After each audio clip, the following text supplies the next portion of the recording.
நடைபெற்று அதனை தொடர்ந்த வண்ணமாக திருப்புகழம் முளப்பாரி ஊர்வலங்கள் எல்லாம் நடைபெற்றது. அதனை தொடர்ந்த வண்ணமாக மாலையிலே திருக்கோவிலுக்கு வாக்குசாந்தி போன்ற பூஜைகள் எல்லாம் செம்மனவே நடைபெற்று முதற்கால யாகசாலை பூஜை இனிது சிறப்பான திவ்யாபதியுடன் நடைபெற்று இப்பொழுது விசேஷமான அம்பிகைக்கு பஞ்சகுண்டங்களிலும் பரிவார யாகசாலைகளிலும் சமகாலத்திலே மகா பூர்ணாவதியானது நடைபெறும்.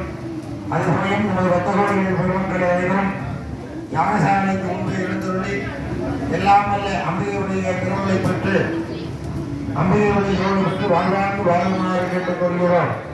சர்வே ஆச்சாரியா பூர்ணாவதிகாரः ஆகையினாலே பக்தர்கள் அனைவருமே மேலே எழுந்து நின்று இந்த பூர்ணாவதி வழிபாடுகளை கட்டுப்படுத்தி எல்லாமே நம்முடைய சுவாமி திருவள்ளுக்கு பார்த்துதான் அன்போடு கேட்டுக்கிறோம். அனைவருமே பூர்ணாவதி வழிபாடும் போது அழகரா அழகரா என்ற ஓம் சக்தி கரமசக்தி கொடுத்து எல்லாமே நம்முடைய அன்னையின் திருவள்ளுக்கு பார்த்துதான் அன்போடு கேட்டுக்கிறோம். சரவாக்கியம்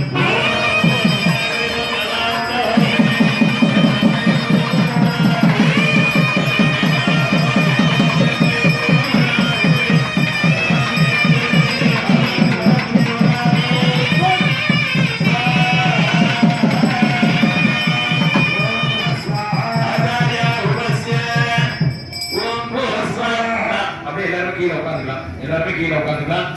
ஓம் பூஸ்வா